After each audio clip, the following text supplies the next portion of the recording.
So I think navigating your path or your path to success is about listening to God and then daring to take action.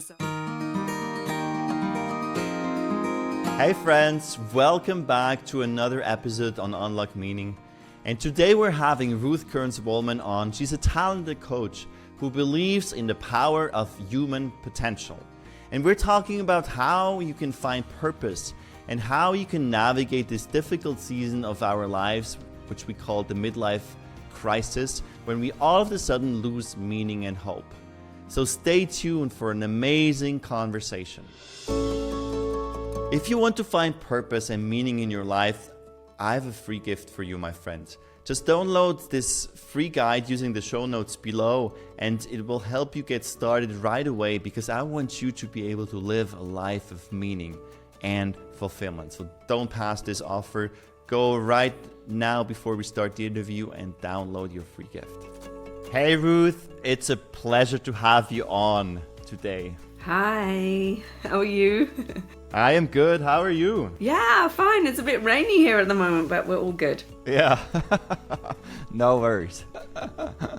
You work with leaders to discover their personal path to success in work and life. Take us all the way back. How did you get started? Well, I mean, I don't know if you really want me to go all the way back, but I think there were kind of two decisive moments, I would say, on the journey to where I am now. I've been doing coaching of this type for about 7 years now as my main activity. And I think the first step for me was really understanding that the biggest impact that I personally could have would be to invest in other people and to release them into their purpose and calling. So that was really the first step. And it came actually when I started to do coaching myself and understand that for myself back in around 2006. But then there was a whole period of time when I was understanding how to put that into action. And I would say the second step for me, or the decisive step, was having the courage and the conviction to leave the corporate world and to leave my corporate job and to actually originally go into pastoral ministry, but then to coach people full time.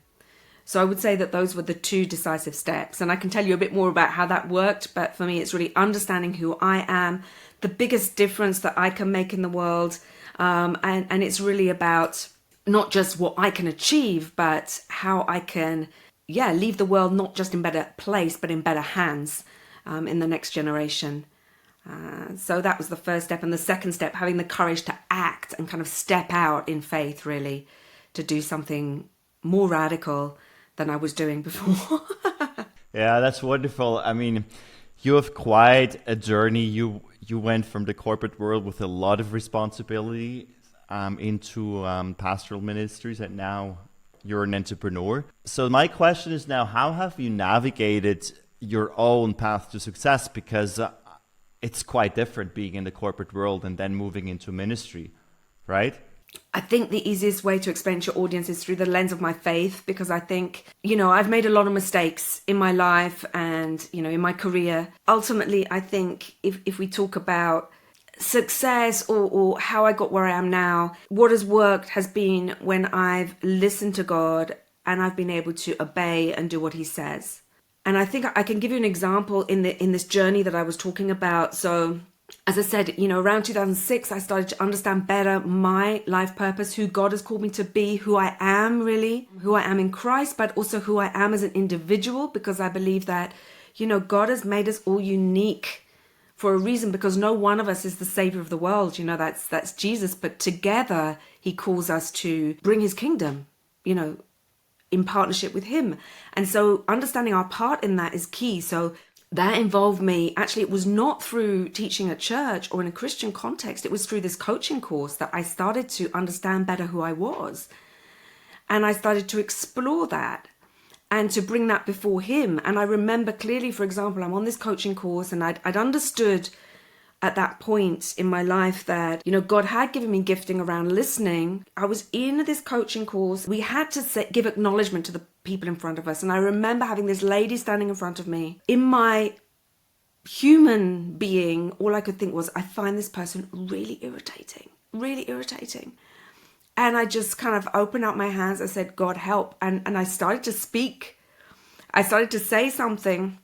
I remember a few of the things I said, but what I most remember is she looked at me and she said, you're like a white witch, like I was speaking these words into her life. And that, it was a Sunday, and that Sunday evening I went straight to church and I was like, Lord, is this a prophetic gifting? Are you giving me a prophetic gifting? So it was really about kind of in this context where I was learning something in a secular context, then coming back to God and saying, what is this? What are you doing in me? What do you want me to do with this? Is it a gift from you?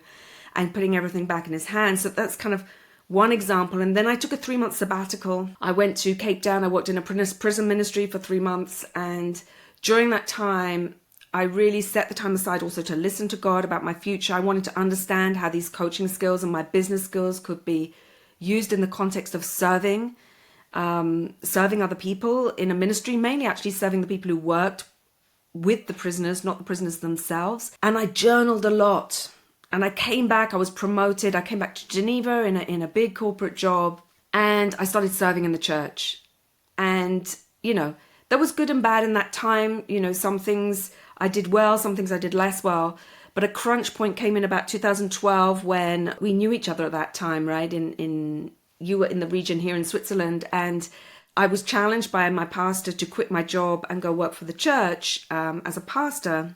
And I really required a lot of discernment. Is this your voice? Is this my ego because I feel flattered that someone's asked me? Is it that this guy wants me to do that, so he's trying to persuade me?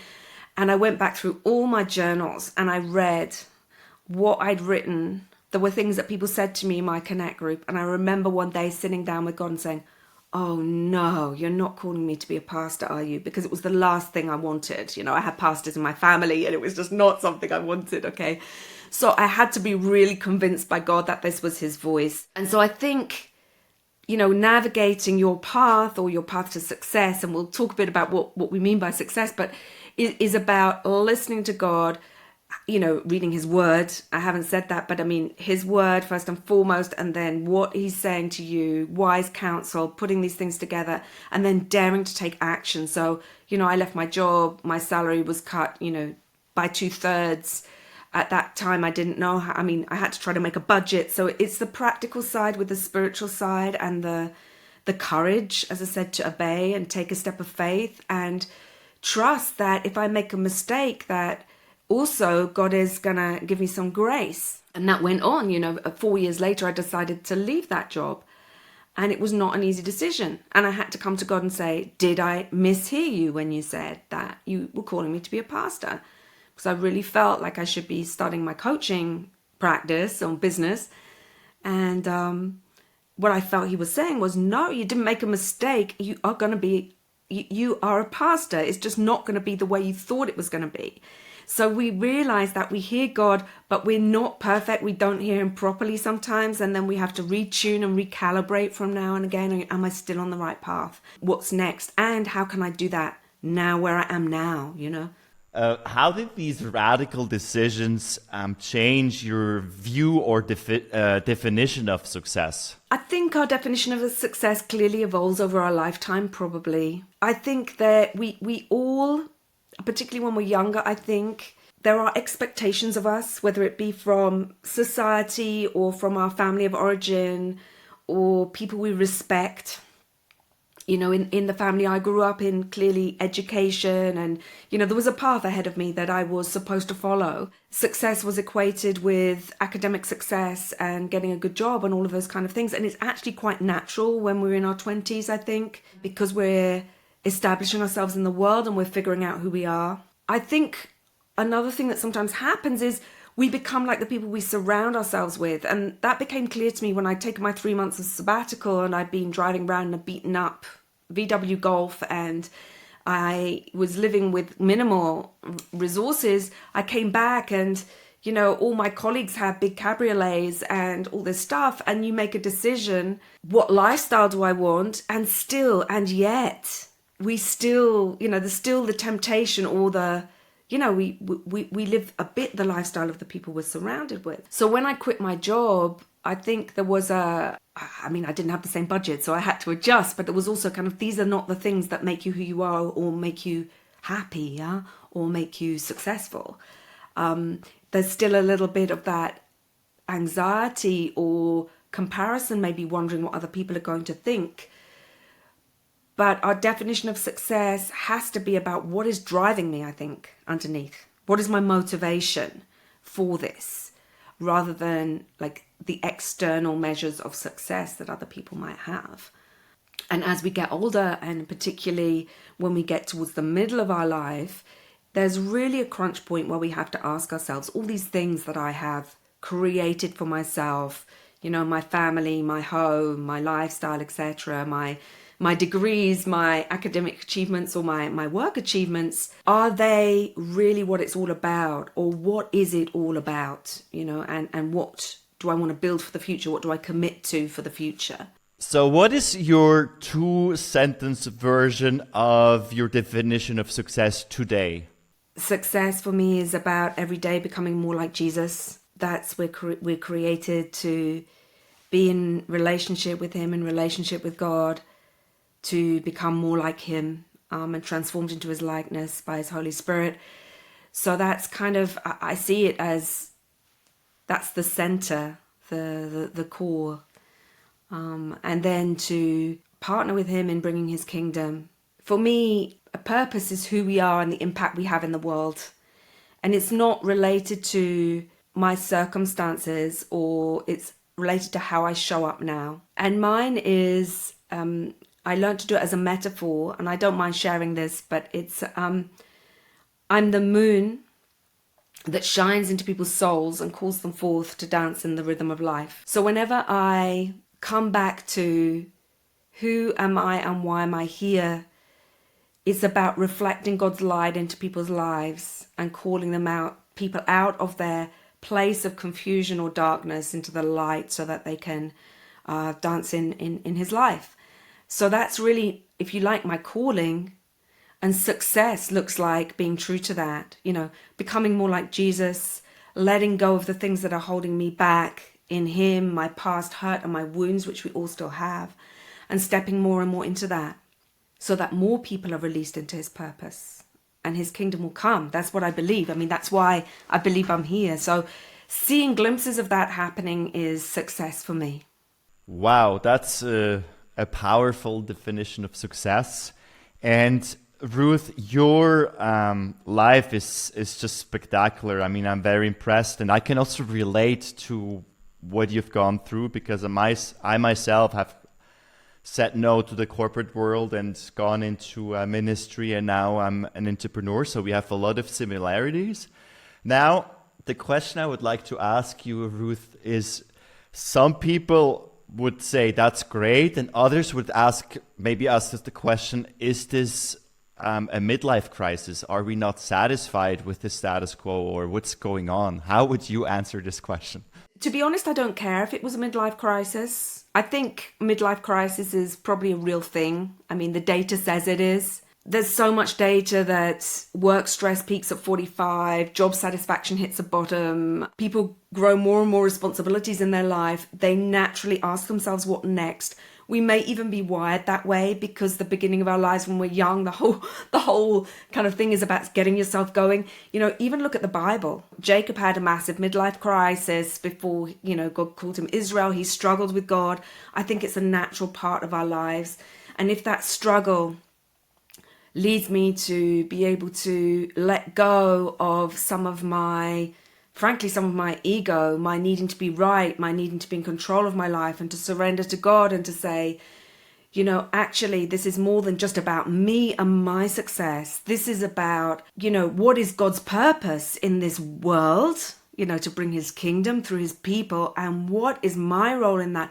If a crisis leads to that type of awakening, then bring it on. You know, that's why I want to coach people who are at that stage, because the questioning is healthy. I think it's healthy. And I think we should question ourselves regularly, but at least every 5 to 7 years. I think it's healthy to say, am I still on the right path? Is this still where I'm supposed to be? You know, what more do I need to let go of? What more do I need to embrace in order to, live what God has for me, and also to become more like Jesus? Because that's what I'm learning now. I'm going through a period of my life where I'm having to face some of my dark side in a way that I was quite flippant about before, some of my pain and so on. And that's not easy. There is a struggle there. But as I said, I also think it's biblical.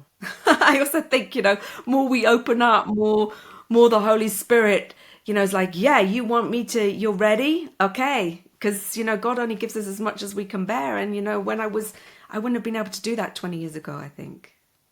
I wasn't ready. Yeah, Fred's midlife crisis is real, and what I heard, it's all about finding a purpose, and this questioning is healthy, and it's a good process, and we should engage in that. Now, Ruth, since you're a coach, let's make this very practical now for our viewers and listeners. How can we navigate the maze of midlife questioning? What would you recommend us doing? Talk about the fact that we need three things really to move forward from this place. The first is we need to face reality.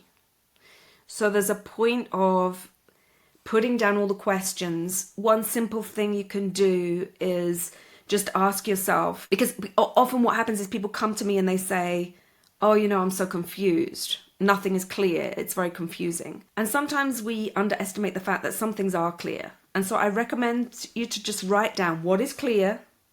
What do I know? What don't I want to change? What do I know that I want? And what is not clear? What don't I know yet? That's okay not to know things. But there are some things you probably know. And also the things of what's working, what's not working. So that you just face the reality of that in your life, of what's working, what's not working. What are my hopes and dreams? And what are my biggest fears? The things that hold me back. So some of that journaling, and also getting some help around that, because maybe there may be some things that are difficult for you to face on your own. You may know that it's time. I knew when it was time to face some of these past hurts, as I said, that I wouldn't have done that before. And so help may look like a coach, but it might look like counseling or therapy or a friend. It can look like different things or for different people. So there's the facing reality. That's the first step. The second step is really reimagining success. So reimagining success is all about, I've had a definition of success up to now. I've been working for something. What is it? What do I reimagine success to look like? And to get also very practical around that. So I've talked up to now kind of quite in an abstract way about my calling, my purpose, what success looks like. But to imagine, what do I imagine life looking like in the future if I'm living out my purpose? And to actually maybe draw a picture, put some pictures together. If you don't have words, write some things down. Again, get help with that. And then look about, the third thing is getting the support you need to navigate a path, like a personal GPS, if you like, to get from where I am now, the current reality, to where I'm going. And that's really what I do with people in the process. But that help, those resources could be external. It could be a course, it could be structures, it could be processes, it can also be internal. Actually, I don't know what my purpose is, or I don't know what my values are. Let me get clearer on that. If you are a believer, you have the Holy Spirit as your guide. You may have other resources internally that you can use to help you navigate your path. So yeah, that's really the process that I help people to go through. It's face the current reality, reimagine success for the future, and then we all need some support. I see it like you're going into the unknown, you're stepping out into the unknown. What is it that will give you the courage and the safety to step from A to B, and how you're going to navigate that path?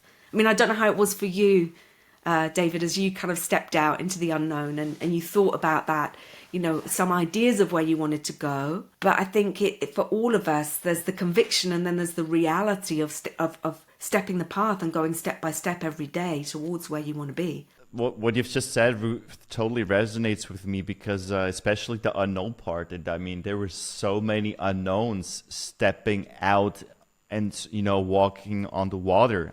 That's a reality. So the question I have is, because I'm wrestling with that too, because what I noticed is leaving the corporate world, going into ministry, and now being an entrepreneur, what that did with me is that my purpose, or even not really my purpose, but the way I live my purpose totally changed. So I had to do this questioning you've just shared. So my question would be, Ruth, how often should we engage in that? Is that a yearly thing? Is that every 5 years? Is that, I don't know, 3 times during our lifetime? So what's the best way to do that? That's it. I mean, I don't think there's a right or wrong. I don't think I can, and that's part of who I am also. It's very, one of the things about me is that one of my strengths, I'm a Gallup strengths coach as well. And one of my top strengths is individualization. So I see every person as an individual. That's part of also the way that I think, God made us all unique so that we each have our role to play in his body, in his church and so on, and in his kingdom. So I find it very difficult to give a prescription which is generic for every person. But I would say that I'll tell you what I do, or what seems to have come naturally for me, is that every year I do, and actually every mid-year, I do review where I'm going where I am with respect to where I wanted to be at this point. Not in the kind of big, like throw everything up in the air and question everything, but just, this is what I set out to do this year. Where am I? What's holding me back? What might I need to change in my habits and practices to get where I want to be? How do I want to tweak my schedule for next year? So I do that kind of thing every year. And I actually run a free session in December and in June to help people to do that. But every 5 to 7 years, for me, it's generally like every decade, but around 7 years, I start to get a bit itchy. And you can feel it probably in yourself, I'm starting to get a bit itchy around, there's something missing here. There's something that I haven't done, or something that hasn't worked. And, in French, we always put about se remettre en question, to ask oneself, to be willing to look at yourself inside and ask yourself the questions. I think for most people, it's between 5 and 10 years when you have a bigger questioning, and it can be triggered by something externally. Maybe you get sick, maybe a family member gets sick, or you lose someone important in your life. I mean, when I lost my parents, that brought up a lot of stuff for me, and it was natural for me to go into a period of questioning. So there can be external factors. You may lose your job. So these things can be a natural point to say, I embrace this as a moment where I'm going to more intentionally, ask myself the questions and reimagine where I want to be. So 5 to 7 years, I would say, for most people, or 5 to 10 years for most people, with 7 is about what works for me. But it can be triggered by something external. And for most people, it is. Like round birthdays. I mean, when people hit 40 or 50, or even for some people 35, and they're like, ugh. Absolutely. We go through seasons. I mean, things change in life, and friends, it's so important to ask the difficult questions and to ask what's working, what's not working, where do I need to pivot, where do I need to improve, and that's how we grow, don't we? Or maybe even, where do I need to be faithful and persevere? Because this is, again, the individual differences. Some of us are more likely to quit before time, and some of us throw everything up in the air because it's not working, and we're being called to be faithful. And some of us need to be given a boot up the backside to, leave something that's not working. So I think knowing yourself and having someone on the outside who knows you well, you're willing to let speak into your life, some, wise counsel, accountability to say, you, Ruth, right now, you're spending too long on that, or it's time to stop, or it's time to persevere, to dig in, not quit. Yeah, absolutely.